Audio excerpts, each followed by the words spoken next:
रेवाड़ी के गांव कुंड में एम्स बनाओ संघर्ष समिति ने पंचायत की, जिस पंचायत में फैसला लिया गया कि सहकारिता मंत्री डॉक्टर बनवारी लाल के निवास स्थान के सामने 10 जुलाई को काले झंडे लेकर विरोध प्रदर्शन किया जाएगा। साथ ही माजरा गांव में प्रस्तावित एम्स के निर्माण को जल्द शुरू कराने के लिए मुख्यमंत्री से मिलने का समय मांगा जाएगा। संघर्ष समिति ने कहा कि सरकार इस मुद्दे को चुनाव तक खींचना चाहती है ताकि एम्स के नाम पर जनता से वोट हासिल किए जा सके।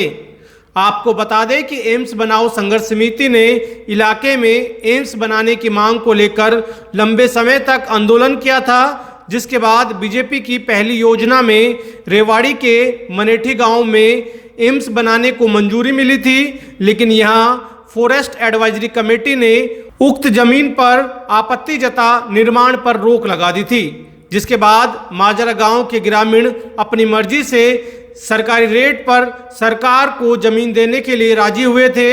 जिस वक्त को अभी तक करीबन 8 माह का वक्त बीत चुका है, लेकिन विभिन्न कारणों के चलते सरकार ने आज तक जमीन को ग्रामीणों से अपने नाम नहीं कराया है।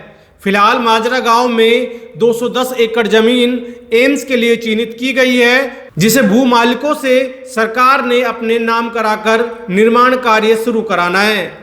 एम्स बनाओ संघर्ष समिति बार बार ये कह रही है कि एम्स का निर्माण सरकार जल्द शुरू कराए, लेकिन प्रशासन कई महीनों से ये आश्वासन दे रहा है कि अगले हफ्ते रजिस्ट्री प्रक्रिया शुरू की जाएगी।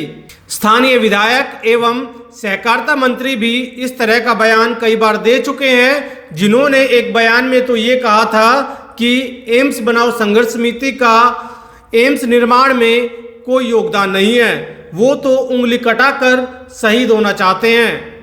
उसी रोष के चलते 10 जुलाई को मंत्री के बावल निवास के सामने काले झंडे दिखाकर विरोध प्रदर्शन किया जाएगा।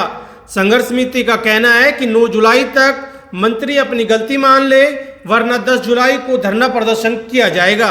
फैसला ये लिया गया है कि डॉक्टर बनवारी लाल ने जो जनता का अपमान किया है, ये संघर्ष कमेटी के खिलाफ जो बयानात किए हैं, जो गलत तथ्यों के आधार पर किया है, वो 9 तारीख तक जनता का जो अपमान किया है उसके लिए माफ़ी मांगे और रजिस्ट्री प्रक्रिया को शुरू कर दे।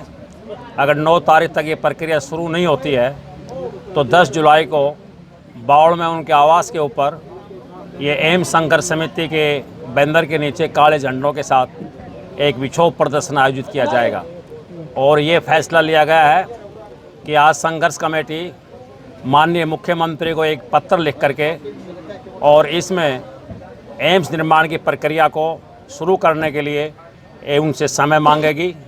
और हम मांग करते हैं कि 8 महीने से इंतज़ार कर रहे हैं, लोगों ने ज़मीन भी दे दी है, परंतु इस प्रक्रिया को अभी तक शुरू नहीं किया गया है, जबकि 8 महीने एक बयान देते देते 8 महीने बीत चुके हैं। हमारा ये मानना है कि ये सरकार और यहाँ के मंत्री इस एम्स निर्माण की प्रक्रिया को चुनाव की एक फुटबॉल बनाना चाहते हैं, ताकि ये 2024 तक ये जाएं और इसके नाम से वोट बटोर लें और फिर ये खेल खेलता रहे। एम्स संघर्ष समिति ने इन चालों को समझ लिया है, ये चाल उनकी चलने वाली नहीं है। इसलिए हम आज जो बड़ी मीटिंग बुलाई है, ये आगामी बड़े आंदोलन की तैयारी के लिए बुलाई है। जो हमारे मंत्री साहब ने जो भाषण दिए, बयान दिए हैं, भाई एक तो ये दिया है भाई एम्स संघर्ष समिति का क्या रोल है। एम्स संघर्ष समिति, ये तो बड़े नेताओं ने भी बोला है, यहाँ मंच के जरिए मीडिया भी था, भाई ये एम्स संघर्ष समिति नहीं होती तो शायद ये घोषणा नहीं होती। उनके राजनीतिक गुरु ही लगा लो, राव इंद्रजीत ने ये बात मंच के सामने कही थी जिस दिन हमें धरने पर उठाने के लिए आए थे। और डॉक्टर बनवारी लाल कह रहे हैं एम्स संघर्ष समिति का क्या रोल है। नंबर दूसरी बात, वो कह रहे हैं भाई शहीद, उंगली कटाकर शहीद होने चाहते हैं। हमारे आंदोलन में आज हमारे बीच में हमारे 10-15 साथी नहीं रहे, वो शहीद नहीं है।